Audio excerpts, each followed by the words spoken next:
अगर तुम्हें अपना एटीट्यूड रखना है तो बाज की तरह रखो, जो तुम्हारी पूरी जिंदगी बदल के रख देगा।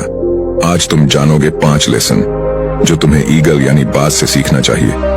Number 1, eagle fly alone. बाज हमेशा अकेला उड़ता है, कभी भी दूसरों पक्षी के साथ नहीं उड़ता। या तो वो अकेला उड़ता है या किसी बाज के साथ ही उड़ता है, कभी भी कबूतरों के साथ नहीं उड़ता। इससे हमें ये सीख मिलती है कि नीच सोच वाले से हमेशा दूर ही रहना चाहिए। जब तुम्हें लग रहा हो कोई साथ नहीं दे रहा है, कोई सपोर्ट करने वाला नहीं है, कोई पूछने वाला नहीं है, तब तुम समझ लेना कि उस रास्ते पर कदम रख दिए हो जो तुम्हें सफलता की ओर ले जाएगा।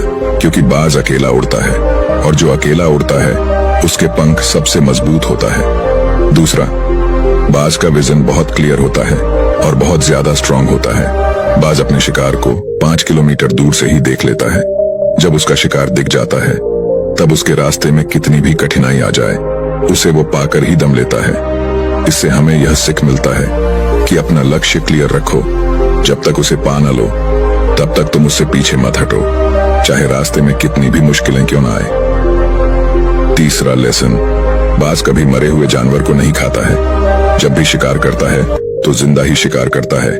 इससे यह सीख मिलता है कि जितने घटना तुम्हारे पास्ट में हुआ है, अच्छा हुआ हो या बुरा, सबको भूल जाओ और वर्तमान में जियो।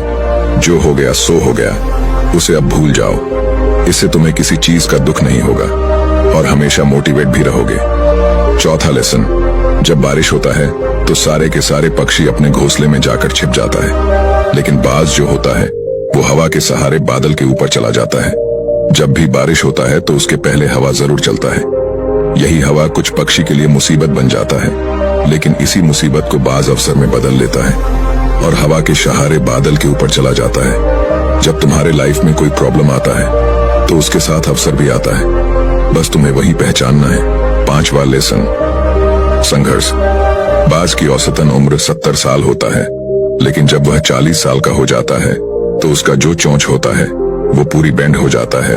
जब वो बेंड हो जाता है तो कोई शिकार नहीं कर पाता है और उसके जो पंख होता है वो भी भारी हो जाता है।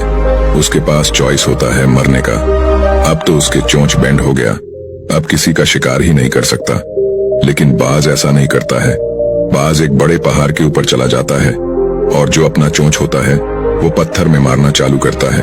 बहुत दर्द होता है, ब्लड भी बहने लगता है, लेकिन वो फिर भी मारते रहता है। मार मार कर अपना जो चोंच होता है उसे तोड़ लेता है। इससे ये सीख मिलता है कि जिंदगी में संघर्ष तो करना पड़ेगा, बिना संघर्ष किए ही कोई राजा नहीं बनता। संघर्ष से कभी पीछे मत हटना, क्योंकि यही संघर्ष की कहानी तो एक दिन दुनिया को सुनानी है।